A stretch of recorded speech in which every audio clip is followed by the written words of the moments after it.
So good evening, everyone, and thanks for having me. Tonight, we're going to talk about a lot of things about autism, from the emotional sensory overload component to, fixations, obsessions, and special interests, OCD,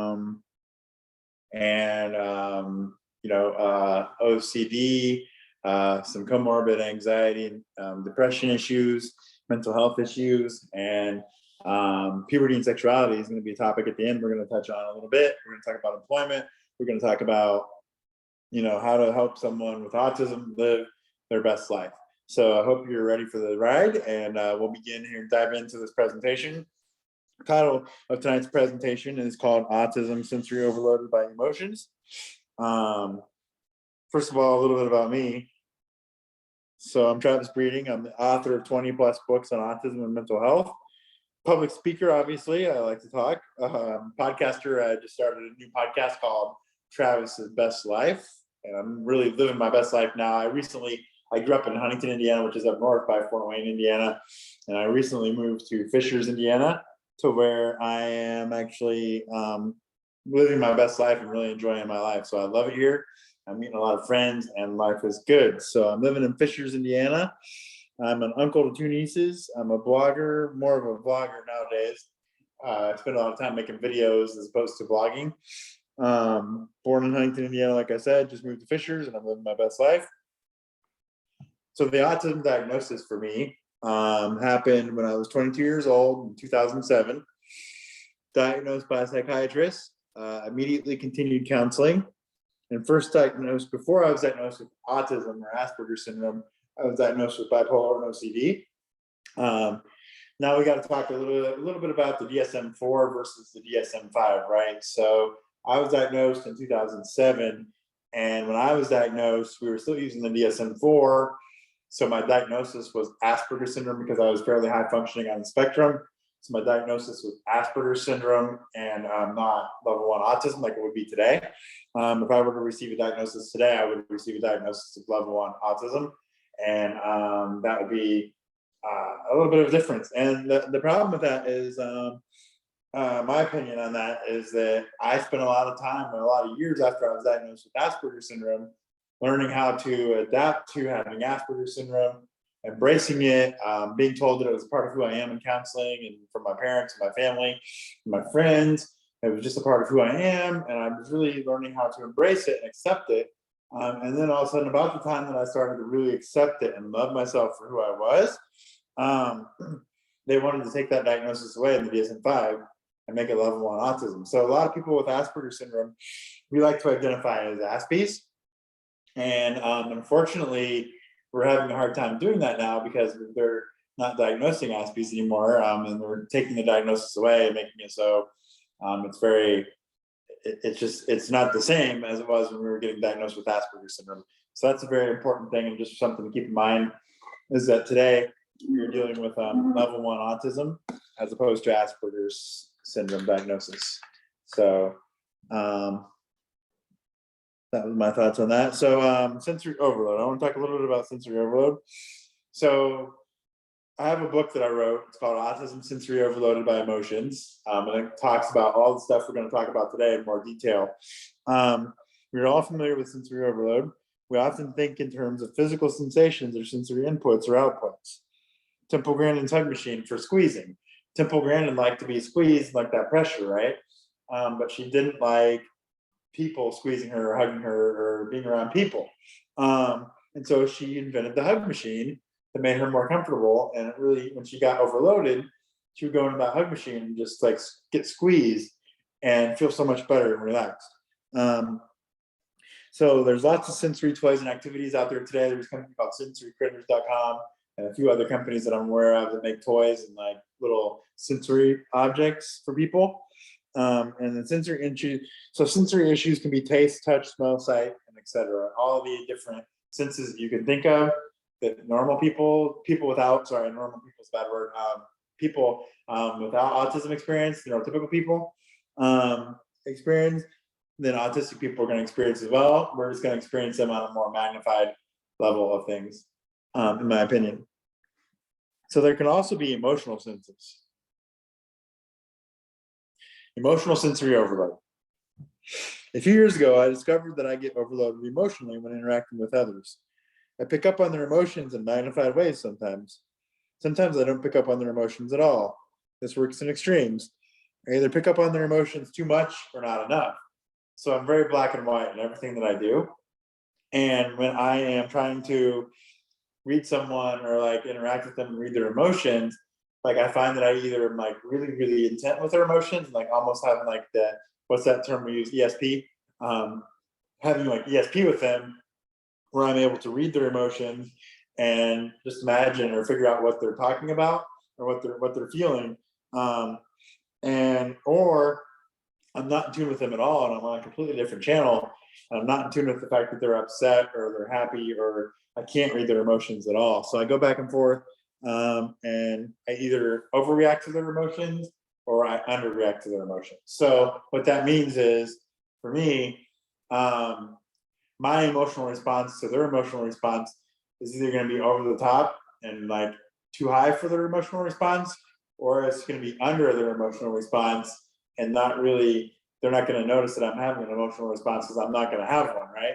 So I will have no emotional response to their emotions. And therefore, we talk about context a lot. So context is king. It's very important, I think, social context.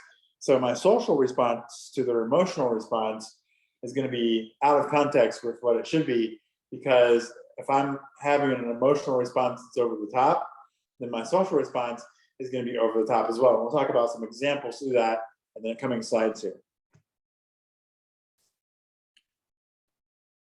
I often find myself picking up on others' emotions too intently, like I talked about.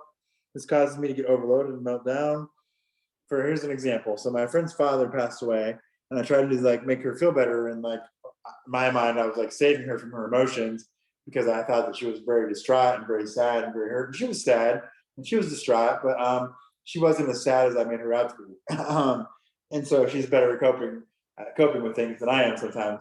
And so she's very she was sad, she was distraught, and I was like, oh my gosh, what do I do? I knew she was sad, but I thought she was like over the top sad. So I started like feeling like I needed to send her flowers. What do I do? Because I'm very black and white. I feel like, oh my gosh, I have to send her flowers, dozen roses every single day until she feels better. So like I started on Monday, dozen roses, Tuesday, dozen roses. I wanted to do that. I didn't actually do it because I didn't have the money to invest at the time into doing it.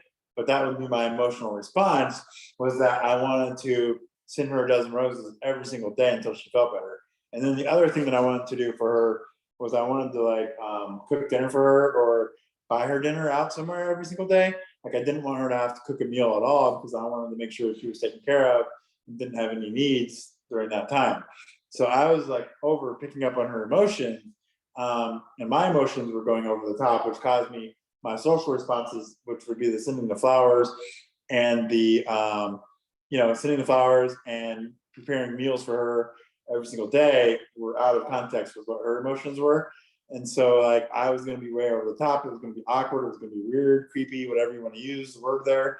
But it was just going to be out of context with her emotions. So like I said, I wanted some flowers every day, text every day, provide meals for my friend every day. I had no casual way of showing my support for my friend. I was overloaded by emotions.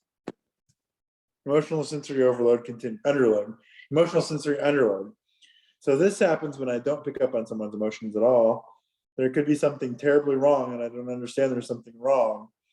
Someone might have had a bad day, but I don't realize it, and I don't respond to the person's emotions. This makes me a bad friend. I'm unaware of others' emotions. So like I talk about all the time, I'm very black and white. So I'm either having this insanely like intense response to someone's emotions, or I'm not having a response to them at all. I'm not picking up on the fact that they're emotional at all. And that's very, very troublesome and very difficult to deal with as well. Emotional sensory overload versus underload. Many autistic people are black and white thinkers. For me, this means I get overloaded or underloaded with input. This means I am either over-responding to friends and family members' emotions or under-responding to them. There are no in-betweens.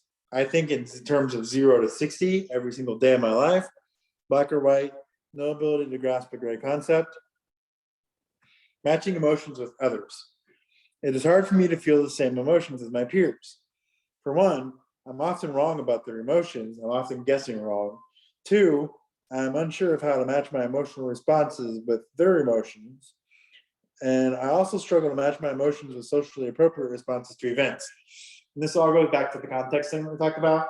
So like your social response, socially appropriately, has to match up with your friend's emotions. So like if I'm sending a dozen roses and my friend's like only sad on a scale of 2 out of 10, my dozen roses is probably going to be like a social response to a level of 10 out of 10 emotion of sadness. And so I'm going to be out of context. My social response is going to be out of context with my friend's emotions.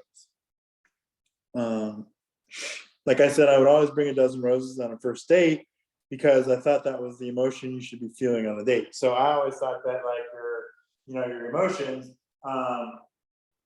like for a first date, were like, I like you, I want to get to know you, I think you're pretty, I want it to be romantic. Like I thought it was a date, so it had to be romantic. And I thought in order to make it romantic, I visualized flowers, candles, wine, those types of things. And when it comes down to it socially, the first date's not really supposed to be romantic as we make it, we make it out to be. So Hollywood makes it out to be a super romantic thing, right? So a lot of times people with autism, and myself included, will be watching Hollywood videos or movies in Hollywood, and we will be like picking up on those little tips that they give off in the movies where it's a romantic first date and then they'll live happily ever after the first date and things like that. And that's just all fine and dandy, but that's not real life, and that's not how the world works.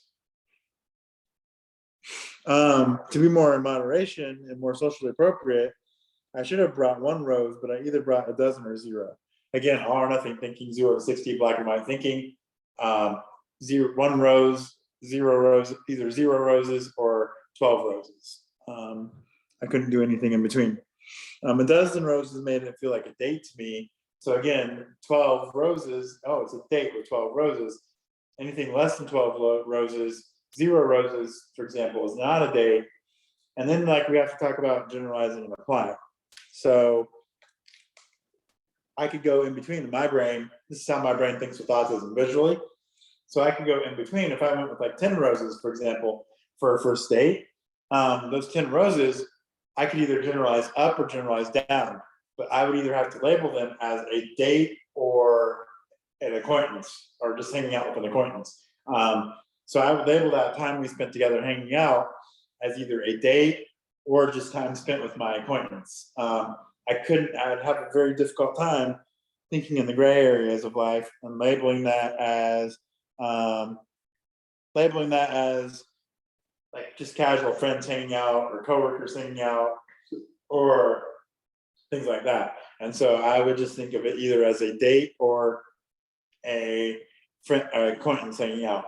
And it could be, I used to generalize up on everything. So if I would have brought 10 roses, I would have generalized up to thinking it was 12 roses. So it would have been a date to me. At 10 roses, it would have been a date. Even 4 roses, I would have generalized up because I always overgeneralized up. Until I learned that was really creepy and really awkward when you assume that you're on a date and you're just hanging out with someone. A woman will find that very creepy and very awkward. It'll be an awkward situation for her. And so I started generalizing down then, and now I overgeneralize down. So for example, it takes me 12 roses to feel like I'm on a date. If I bring 12 roses, I know I'm labeling it as a date and I'm on a date with someone. But if I bring anything less than 12 roses, if I bring 11 roses now, I overgeneralize down. And so if I were to bring 11 roses, it would mean that I was just hanging out with an acquaintance. Or anything less than that, like 2 roses, 5 roses, 7 roses, 9 roses, it would just be like hanging out with an acquaintance and things like that. And so there wouldn't be a date involved in that situation. It's hard for me to feel the same emotions as my peers, like I said. And we're continuing on to the next slide. Overgeneralizing. We talked a little bit about that, but I often overgeneralize my emotions to meet others' emotions. If someone is sad, I overdo it and feel they are very sad. If someone is happy, I overdo it and feel like they're extremely happy. Neurotypicals are often somewhere in the middle, though. I don't have a middle ground, so someone might be happy on an 8 out of 10 scale, and I would think they were on a 10 out of 10 on the scale. So like, say you're happy on a scale of 1 to 10, you enter your level 8. To me, I would interpret that at level 10, because I can only see and recognize level 1 or level 0, the bottom level, whatever that be, 0 or 1, whatever scale you're using, or the top level, level 10, I can't recognize levels 2 through 9. So I don't recognize if you're just kind of happy or a little bit happy. I only see if you're like really, really, really sad or really, really, really happy. And that makes social life, navigating emotional responses to people, navigating the social world, that makes it very challenging for me, because a lot of times, neurotypicals, like a lot of people are not that extremely black and white. Now with autism, I'm very black and white. So oftentimes I'm either really, really, really, really, really happy, like at level 10, or really, really, really, really, really sad, like at level 1. I'm not often in the middle at like level 5 or level 3. So it's kind of like a bipolar experience for me. And like I said earlier, I am kind of diagnosed with bipolar a little bit. So that does make a lot of sense in terms of, what's going on in my life. But yeah, so like I said, neurotypicals are often somewhere in the middle. I don't have a middle ground. Someone might be sad on a 2 on a scale, and I could think they were sad on a level 1. So happiness, sadness, you get the gist of the idea. So I'm going to be guessing wrong on where they're at. And therefore, because my guess about where they're at emotionally is wrong, I'm mind blinded. So mind blindness is a term we use a lot in autism, but I experience mind blindness to the idea of where they're at emotionally. And therefore my social response is inappropriate, because my emotional response to their emotions is out of context with their emotional response. So to sum that up, because my emotional response is out of context with my friend's emotions, my social response is going to be out of context with what it should be for my friend's level of emotion. Okay? Very important. Very important. Now, I have an argument here. And I feel like oftentimes autistic people, we get a bad rep for having bad social skills. And in my opinion, my experience, that's not always the case. So think about this.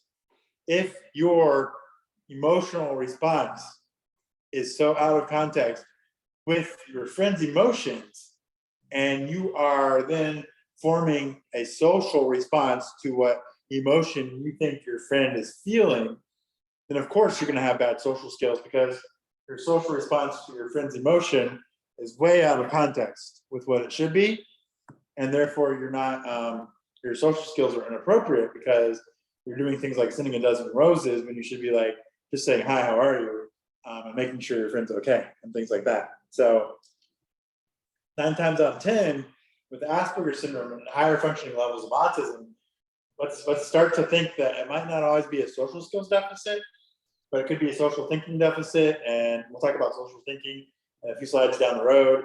But it could be a social thinking deficit, and it could be a how you're interpreting sensory overload, emotional sensory overload deficit. It could be how you're interpreting your friend's emotions that is causing you to form these bad social responses that make you appear to have bad social skills, when in reality, your social skills are fine. It's just your emotions are telling you to use the wrong social skills. And then it just creates this chain reaction and this chain cycle over and over and over again with each social relationship, things like that. So I always, like I said, I see happiness at either a level 1 or level 10. Emotional overload leads to autistic burnout. So this is a very, very, very, very, very important subject here. Autistic burnout is something we don't talk about enough in the autism community. Many of us autistic adults are starting to speak out about it and talk about it, about how we feel overloaded by this burden to mask and this burden to be someone we're not. And it's very exhausting for us. So autistic burnout, I find that being overloaded by other people's emotions is exhausting, right? So I'm constantly trying to determine how others feel. This causes me to get overloaded myself and feel autistic burnout. How do others naturally process emotions of others? I can become agitated, and have meltdowns when not understanding emotions properly. So what is autistic burnout to me? Like I talked about, it's when you're masking, it's when you're at a job, it's not really meant for you, or you're not really feel like it's a good fit for you, so you're pretending to like it, and you're just like trying to, experience that job and do the job the best you can, but it's exhausting because you don't like the job. So very important, autistic people, we like to like our jobs. Everybody likes to like their jobs, right? But autistic people, it's very important that we like our jobs, our careers, because if not, we'll experience burnout, in my opinion. So masking, being in the wrong job, those two things that will cause autistic burnout, especially for me. Autistic burnout is when the processing system just shuts down. So it has been overworked and overloaded, too much time trying to read other people's emotions. What kinds of other things cause autistic burnout? We talked a little bit about that in the last slide. Masking, working a job that's not appropriate for you. Socializing is a big one too, right? So it's very exhausting for people with Asperger's syndrome to socialize. Again, I want to make a point, especially for me, not because I'm not social, not because I don't know how to socialize, but because in socializing, you're constantly having to read and process other people's emotional response. You're constantly having to figure out their emotions by reading their body language, their nonverbal communication, and all of the above, and all of those things as well. So it's very, very, very, very, very important that we get some work on social emotional processing so that we can interpret other people's emotions and build those friendships appropriately and have the appropriate social responses to our friends and our peers. Autistic burnout continued. So masking is a major component of autistic burnout. Imagine trying to spend your whole day reading others' emotions. Sometimes you forget that you even have emotions yourself because you are trying to understand someone else's emotions all day long. You never get to be who you are when masking. So what is masking? Masking is pretending to be someone you aren't to conform to societal rules and please others. People mask when they convince themselves they cannot be accepted for who they are. Masking is exhausting and a crucial contributor to autistic burnout, as discussed earlier. People who mask often develop comorbid mental health conditions. Common comorbid mental health conditions include, but are not limited to, anxiety, depression, bipolar, schizoaffective disorder, and obsessive compulsive disorder. Common comorbid conditions continued. So it does appear that the most common comorbid mental health conditions are anxiety and depression, with anxiety thought to be currently the most prominent coexisting condition. Autistic people are also more likely to commit suicide. Now, why is that? Suicide is a big deal in the autism community. So depression. Many people with autism, especially those without an intellectual disability, those with intellectual disability will as well, but those without any cognitive intellectual disability will experience depression because they are more aware of their differences and more aware of how different we are socially. So imagine trying to read someone else all day long. What does their smile mean? What does their frown mean? And what does the facial expression mean in general? What does their body language say? And why don't they just say what they mean? If you live in a world that you don't understand and one doesn't understand you, you become exhausted and depressed. So how do I overcome sensory emotion deficit? I love to read. I have read countless books on emotions and trying to understand others. I ask my friends and family a lot of questions to determine the emotion they are feeling. I used to never ask questions and guess what? I always guessed wrong, right? And that led to the emotional response being out of context with their emotions, and then my social response being out of context with their emotions again. So I learned to think in pictures. A smile means happy, and I train myself with different smiles to recognize them to be happy. So I worked on different levels of smiles with social stories, and visualizing different smiles. So I basically would I'm in the process of learning this now, actually. So I'm taking different pictures of different people's smiles.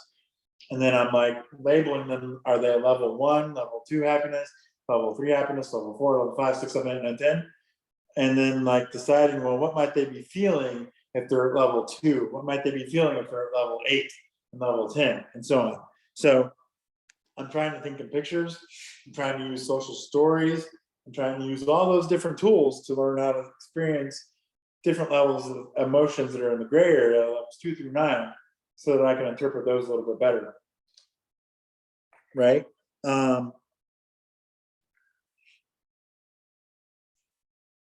So I train myself with different smiles to recognize them, like I said, and I've done the same with the frowns or sad faces. So again, same thing, level of sadness instead of level of happiness. But level of sadness, I will look at pictures of people's faces that are sad and then try and decide, well, what level of sadness are that? Are they level 1, 2, 3, 4, 5, 6, 7, 8, 9, 10? And then determining what level they're at, I will try and interpret and write a social story about how sad they are and what I think they might be feeling and things like that. So that's very important as well.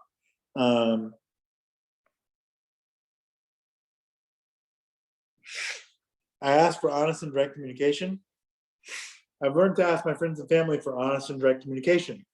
If my response to something they are feeling feels inappropriate to them, I ask to be notified of it. I then ask for an explanation as to why someone feels the way they do. Then I try to put that explanation in my brain as a reference point in the gray area of life. That way I don't just keep overgeneralizing, but can generalize to another spot. So instead of overgeneralizing to level 1 or level 10, I'm now able to learn how to generalize to level 2, level 9, and I'm getting better at going down to levels 3, 4, 5, 6, 7, and 8. It's going to take some time. It's going to be hard to learn. It's a learning curve. It's a learning process. We have to teach the different levels of emotions. And I think, in my opinion, once we teach people with autism different levels of emotions, and get us to think in more gray areas of thinking, and more gray areas of concepts of conceptualization, that our social skills will match those levels. I think the social skills are there, guys. I just don't think we know how to access the social skills because we're not feeling the right emotional response to someone and these social situations. So very important. If their explanation is at a level 6 out of 10, it helps me generalize to a 6 instead of a 10, 1 or a 10. The problem is that there are more than 10 different emotional response levels. So there's an infinite number of them. I happen to use level 1 through level 10 as an example for you guys, so you can learn and understand the experience here. But like I said, there's an infinite, you guys know this, there's an infinite level of emotions that someone can feel for any given experience in their life. So this is just an example, level 1 through level 10, but we really have to be complex and be concrete and break things down in micro steps for our folks on the spectrum. So that's very important.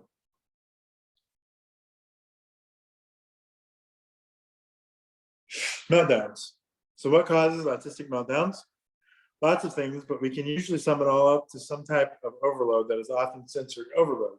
Now, in my opinion, that can be physical sensory overload, feeling uncomfortable, like your skin is being invaded, you're being attacked by something, or it can be emotional sensory overload, where you're just so overloaded by trying to process someone else's emotions that I melt down.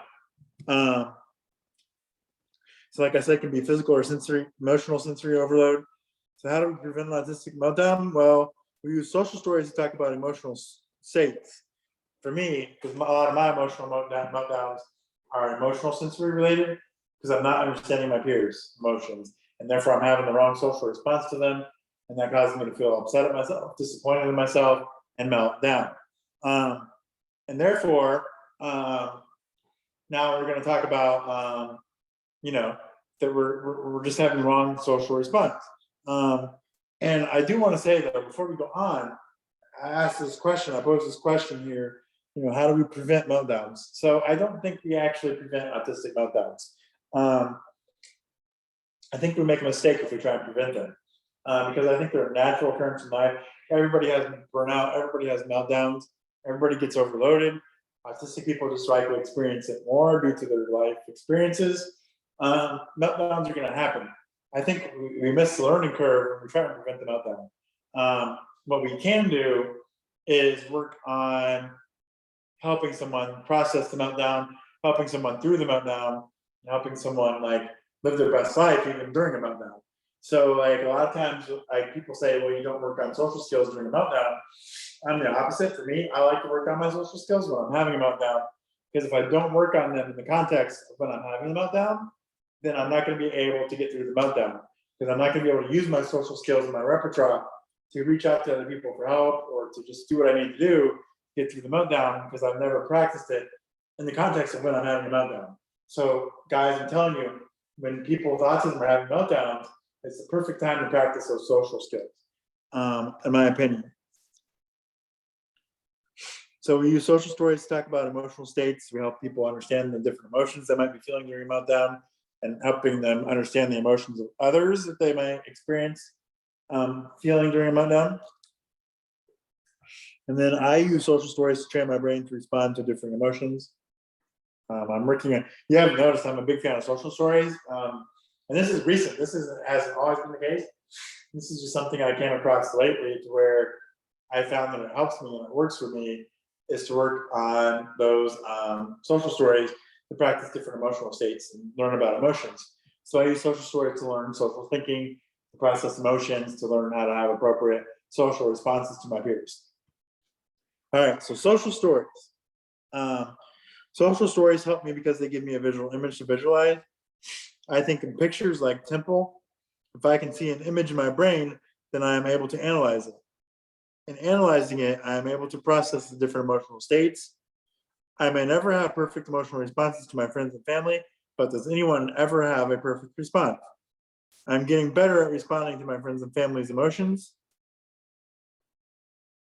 Avoiding fixations on the extremes. This is a very, very, very important slide. We're going to talk about fixations. Transition here to another book that I've written called Autism, Fixations, Obsessions, and Special Interests. So fixating is very, very important. Like anyone else, I like to be comfortable. The extremes are very comforting for me because I understand the black and white. So level 1 is very comfortable. Level 10 is very comfortable. Levels 2 through 9 are not so comfortable for me. I understand black and white. Gray area is not comfortable. I fixated on the black and white area. That means if I respond at a level 10 and I'm over responding, I'm fixated on over responding. So that's where we run into, like, not just a dozen roses one day to my friend, but a dozen roses 7 days a week, every single day, because I'm fixated on sending a dozen roses. And if I'm fixated on level 1 and under responding, then I'm fixated on level 1 and I'm not responding at all, which likely means I'm actually fixated on something else and I'm not even able to process there's a problem. Someone else is having an emotional breakdown. I'm ignoring the situation and I'm missing out on that opportunity to help comfort them. Encouragement to grow. Like anyone else, I just need encouragement to grow and stop fixating. Trying new things is amazing. I love to try new things. So even if I'm fixating, you can interrupt me and be like, redirect me and be like, Travis, we need to try this. We need to focus on this for a little bit, things like that. I'm shy and I like to have positive encouragement from friends and family. I make overgeneralizations daily, but my social stories help me break them down, and I am learning how to find different parts of the gray spectrum. Please encourage gray thinking patterns and gray thinking processes. It's very important that autistic people, we learn how to think and comprehend gray concepts and gray areas in life. That couldn't be more important in my opinion. Teach social stories so that gray thoughts develop and define the gray areas. So it's very important for me, like if you're feeling an emotion at level 6, for example, and I'm not able to process it, and I think you're at level 10 or level 1, please take the time to explain to me what you're feeling at level 6 so that I can define it, visualize the image of what you're feeling, and then store it within my brain so that I have it for the future reference. Fixations, obsessions, or special interests. Transitioning to the fixations, obsessions, and special interest part of this presentation. What's a fixation? Well, a fixation is a very intense obsession that has probably become unhealthy to the point to where you fixate on it so much that you don't function in other areas of your life. You've stopped going out with your friends, you've stopped hanging out with people, you're just fixated on whatever you're fixated on. Now, this can actually lead you to hang out with people because sometimes I will tell you, you can develop a fixation on a people or a specific person. And that is very unhealthy for both people, you and the person you're fixated on. And we'll talk a little bit more about that later at a later time. An obsession is something that everyone experiences, right? So even typical people, neurotypical people, often experience these obsessions, and it's just an intense interest. It's a passion. It's something that you're really into, and it's not unhealthy usually, because you're not like, it doesn't interfere. It's not to the level to that it interferes with your quality of life. So it's not to the level where you're doing it so much that you're skipping work, you're calling in sick to work, or you're missing school, or you're missing family gatherings and things like that. So an obsession might be something that is healthy for you, and you're just more into it than other people might be. Special interest. So special interest, in my opinion, is something similar to a fixation, but the difference is it's healthy, and it's actually used as a coping mechanism to help you get through some of your daily life challenges with autism.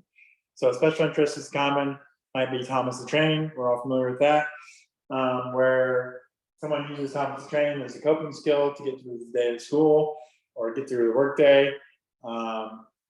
It's healthy. It can help you keep your job. It can help you get through school. It can be used by escaping into imagination. You create a make-believe world with it, and help you process the real world. And the special interest can be a good thing. Now, the special interest, we have to watch this, because the special interest can quickly become a fixation. And when the special interest becomes a fixation, then we run into a problem where special interest is now unhealthy, and we need to look at replacing the special interest with a different interest, or working on modifying that fixation to bring it back down to where it's just a special interest level, and not as big a deal. So special interest can be places, history things, roller coasters, Trump's the Train, people. Special interest can be people. So special interests are great coping skills when practiced in moderation, and monitored by support staff and family and friends.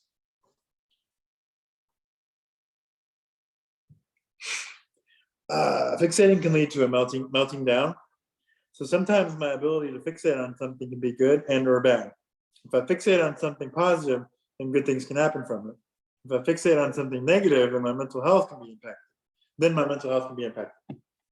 And the negative things can occur. Positive fixations lead to good mental health for me, in my opinion. Negative fixations lead to negative mental health, bad mental health. Vice versa, if you're in a mental health situation where there's chemical imbalance, bad mental health can lead to negative fixations, and good mental health can lead to great fixations or positive fixations. Very important there, in my opinion.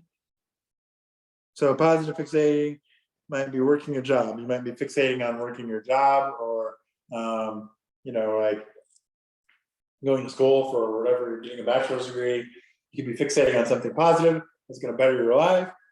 A negative fixation, an example, might be focusing on sexuality too much. And that's a true story from my life, an example from my life we'll talk about later on in the presentations. So breaking the fixation. How do we help someone who fixates on something negative? We introduce new topics of interest to see if there is interest. Try to modify how much time is spent fixating. Set a schedule and give me a certain time each day that I can fixate on my fixation. So I'm very big on schedules of reinforcement and schedules. If you can give me a time frame each day where I can have the 20 minutes to focus on my fixation or my special interest, and let me really dive into it and just live it out and escape into my imagination, create my make-believe world where me and the fixation are coexisting and we're all happy. That's great. And it helps me get that coping mechanism that I need to come back out into the real world and live the rest of the day in the real world, in the world that you live in, and help you connect with me in that world. So if you can, the trick is, guys, if you can, I always teach people, if you can escape into my imagination with me, focus on my special interest or fixation with me for a few minutes, then it's going to connect with me there, pull me out into your world, and I'm going to be able to focus on things that you want me to focus on in your world.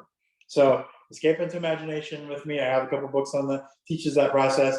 Escape into imagination with me, connecting me in my world, and then come out, bring me out into your world, and help me connect with you in your world. Beware of meltdowns if trying to lessen the fixation. You have these things called extinction bursts. They happen. We'll talk about applied behavior analysis a different day, but extinction bursts happen when you're trying to lessen a behavior or not reinforce a behavior, and then it just becomes an extinction burst where the more you try and focus on eliminating the behavior, the more I'm going to exhibit the behavior for a little bit, and that's very important to know as well. So sometimes I just need to fixate.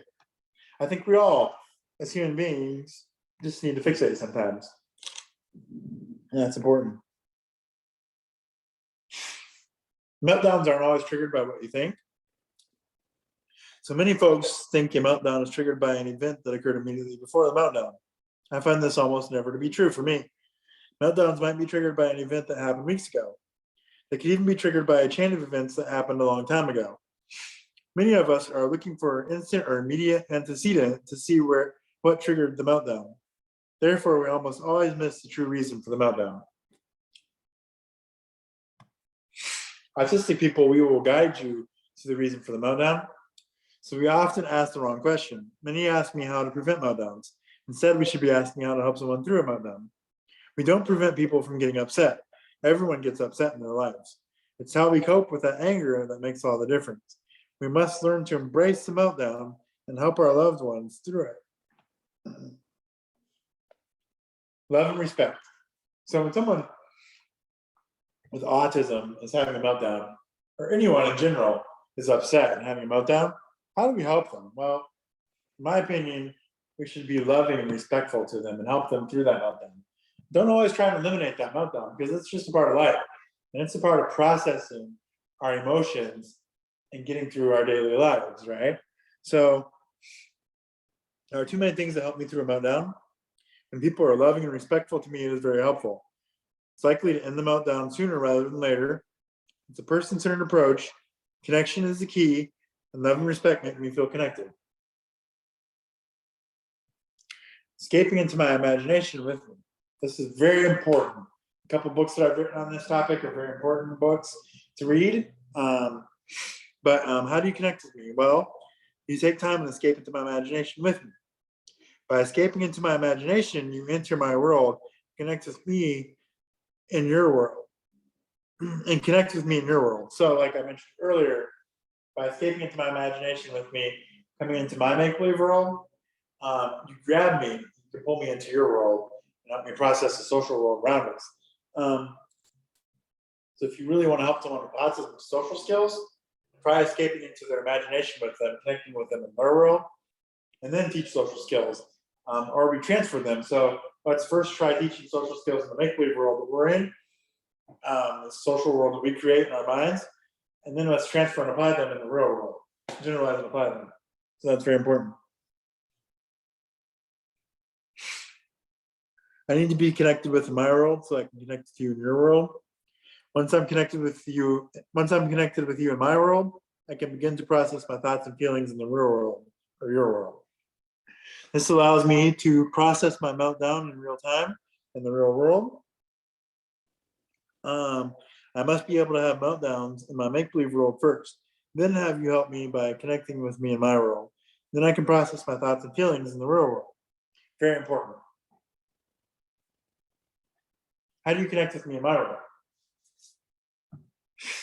I teach connection through the special interests. If you want to help me with the meltdown, you must know what my special interests are. Use the special interest when entering my make-believe world and connecting with me. The special interest is likely soothing or calming to me and can help me process my thoughts and feelings and emotions. Think hard about social context and social stories. How do we use the special interest in the make-believe world and then come out into the real world and begin to contextually use the special interest in the same way in the real world as we did in the make-believe world? So basically what that's saying, like I mentioned earlier, escape into imagination with me in the make-believe world, connect with me there, then grab me and bring me into the real world, your world, and use the special interest in the real world. So let's first use a special interest in my make-believe world that I create. And then let's learn how to generalize and apply and use a special interest as a coping mechanism in our make-believe, in the real world that I'm going to be living in with you.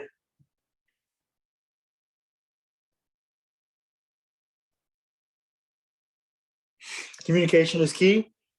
I recommend trying to find social stories that are relatable to an autistic person's make-believe world or imaginary world or special interests. Match those social stories contextually to something from the real world. So this is very hard to do, but can be done. If you think about Thomas the Train, for example, you would tell a social story about Thomas the Train in the make-believe world when escaping into their imagination with them. And then you'd bring them into the real world by telling them a story about riding a real train. And I've ridden real trains and they're really awesome. And I love Thomas the Train, but I also love riding a real train. So that's very helpful for me to think in that pictures like that. Connection is also key. Maybe someone's having a meltdown about riding a train, for example. So you'd enter their world through Thomas the Train, then connect with them in their world. Then you tell social stories about riding a real train in real life. Try to make them both as contextually related as possible. Same setting, same people, same setting, same people, same background, same story, etc. Same context. All right, now we're going to get into talking about social thinking a little bit. And this is kind of an important subject. We use social thinking to understand social context. We also use social thinking to understand and process people's emotions and process their emotional response, how they're feeling on a scale of 1 to 10 that we talked about earlier. So we use social thinking to determine what social response to use to match someone's emotional feelings, if that makes sense. Social thinking is a major component to life. Many autistic people struggle with this. Think of this as social and emotional competencies. It goes back to what we talked about earlier with sensory emotions. It's all relatable, guys. I interpret social thinking as how I think and process the social world around me. So how do I interpret social skills that other people are using and then apply my own social skills to interact with them? So social thinking for me is about how I understand two things. How I understand, one, emotionally what my friends are thinking, and then two, how I understand socially how they're communicating what they're thinking. And when I focus on those two things, and I really have to focus on understanding the context of what they're thinking and feeling. And by doing that, you're focusing on the facial expression, the body language, the hand gestures, the nonverbal cues, tone of voice, all those things. And when focused on all those things, I'm learning the context of what they're thinking and feeling. And I'm using social thinking to determine all those things.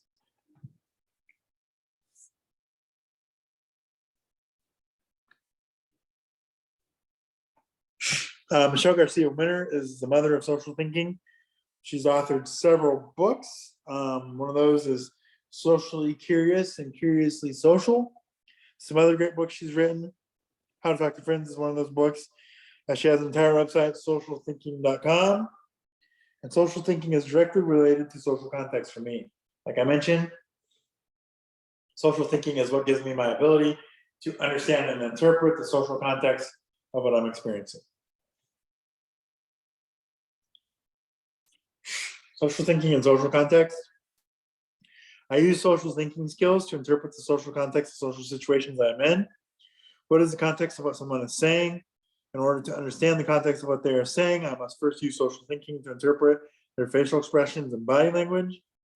Without the nonverbal communication, I am missing at least 50% of the context to what they're saying or meaning.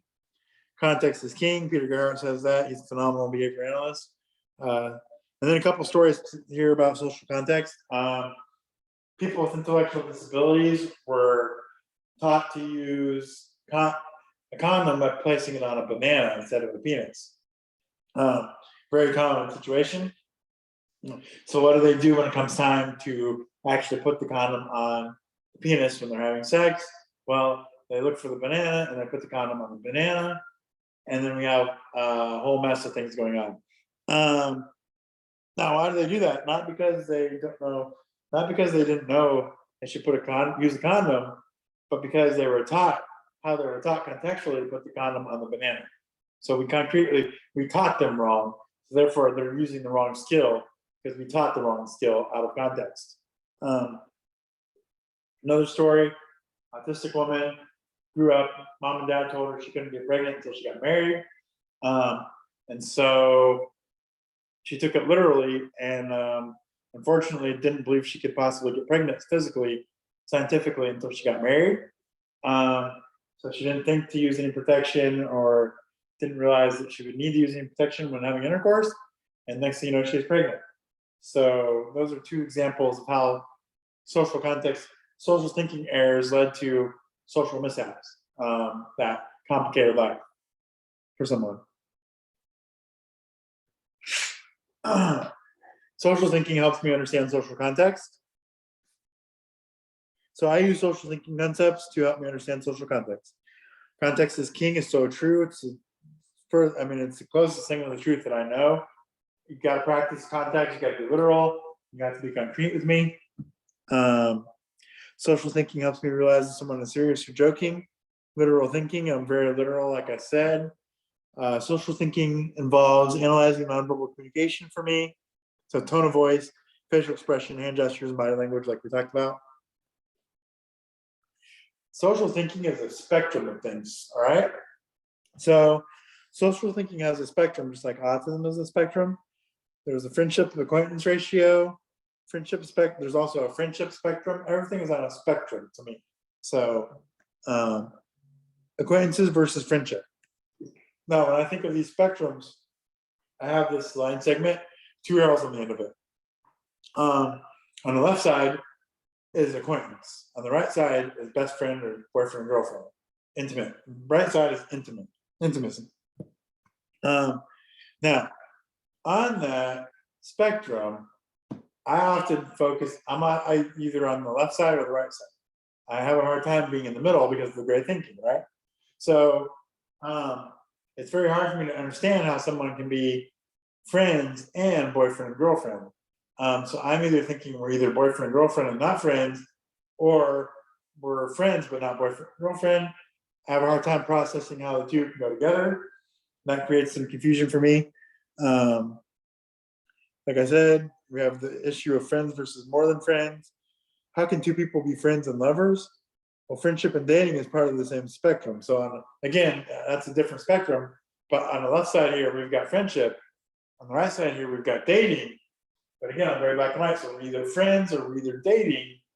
And everything's a spectrum. So if it's acquaintances versus friends, we're either acquaintances or we're friends. There's no in between. If it's friendship versus dating, we're either friends or we're dating. There's no in between for me.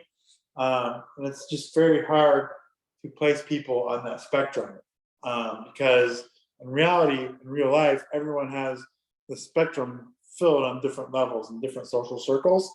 And that's extremely important to fill out that spectrum as well. Gray social thinking helps us understand the friendship spectrum. So if we can learn to think gray in terms of social communication, social processing people's emotions, social thinking, if we can think and process gray information coming in, we'll be able to more likely fill that social circle and fill that spectrum on different levels so that we have a more well-rounded spectrum of different types of friendships and social relationships. The gray friendship spectrum. So discussion on the gray friendship spectrum of things. Most people have social relationships that are gray and somewhere in the middle of the spectrum.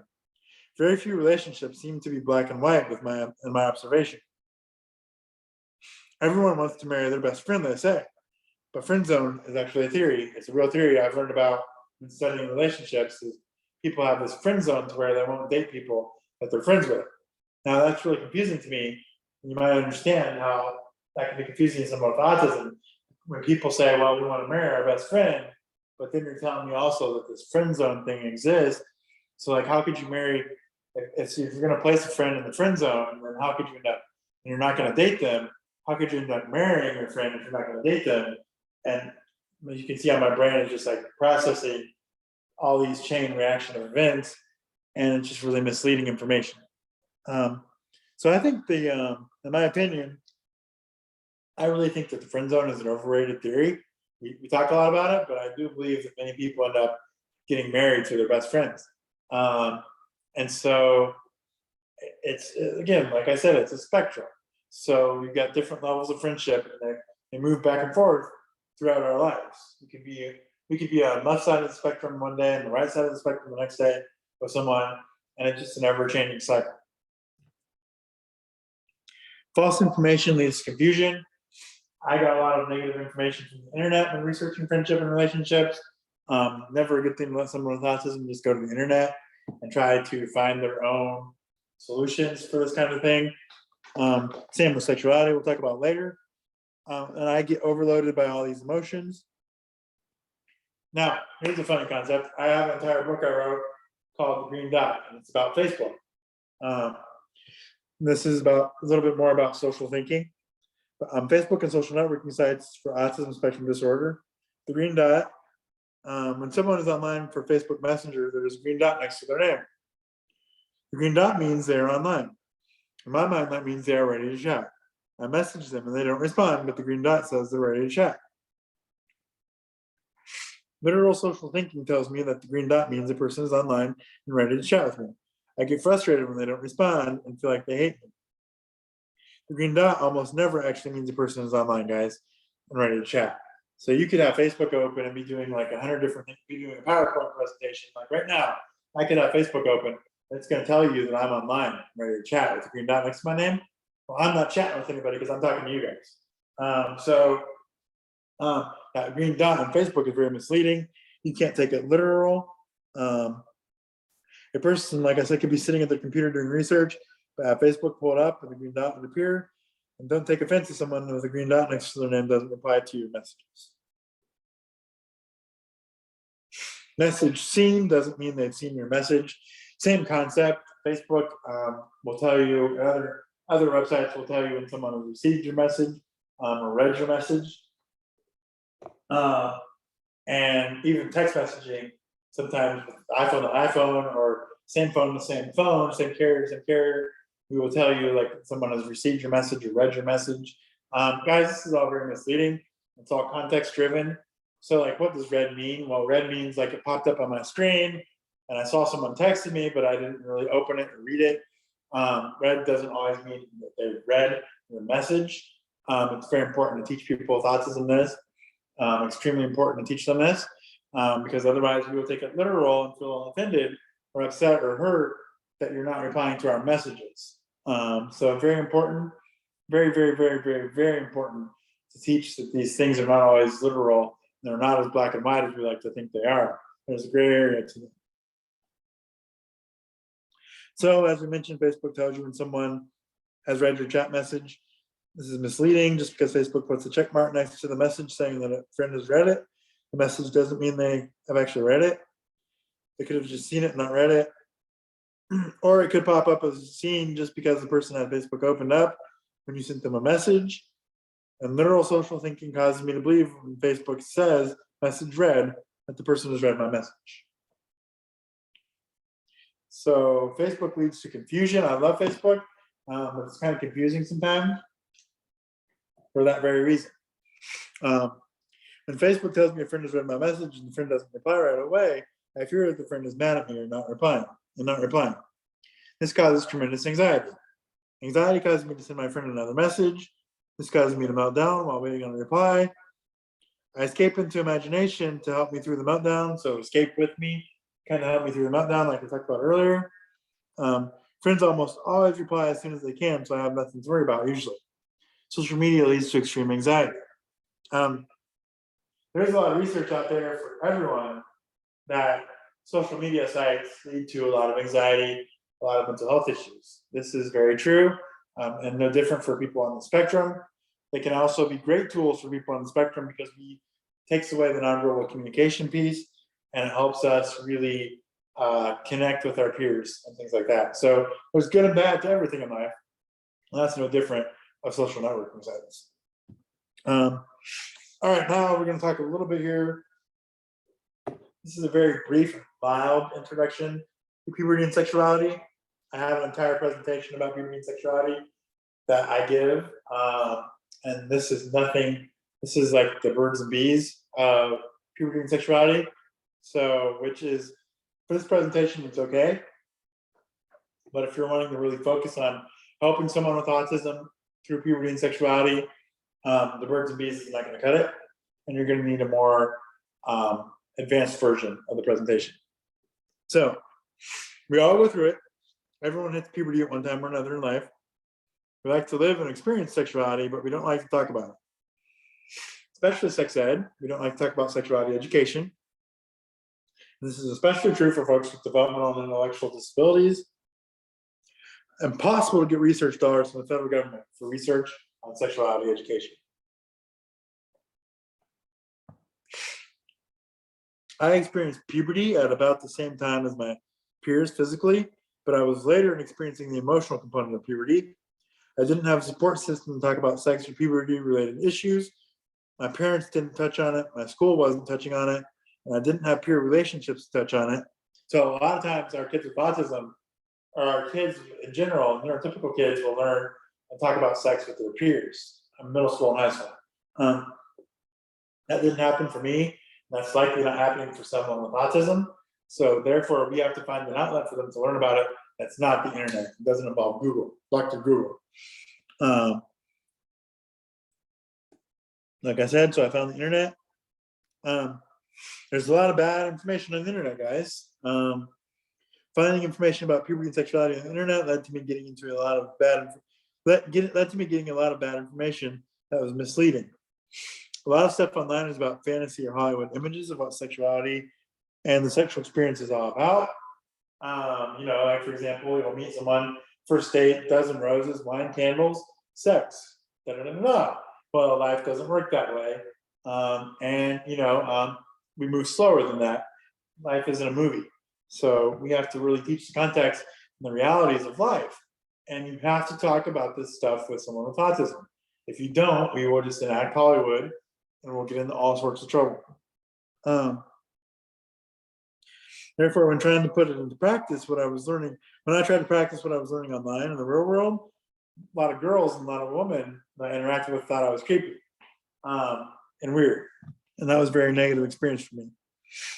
I'm a straight heterosexual man, and I thought girls had cooties until they didn't. So basically, I kind of stayed away from girls as far as like sexuality-wise. I thought of them as friends. They had, in my brain, they had cooties until one day I went through puberty and woke up and they didn't. And they were like attractive and I was like ready to interact. So, just kind of a late bloomer. It's hard for me to distinguish between friends and boyfriend and girlfriend. We talked a little bit about that earlier when we talked about the spectrum of friendship. And to me, you are either friends or you are boyfriend and girlfriend. You can't be both at the same time. You can't be both friends and boyfriend and girlfriend. Two different things are labels. The gray area of how you can be friends and lovers is hard to navigate and understand. I often come on too strong because I skip steps in building social relationships. That's because I'm going from acquaintance to boyfriend and girlfriend. I'm skipping step 1 to step 787, or step 1 to step 60. We'll use that example.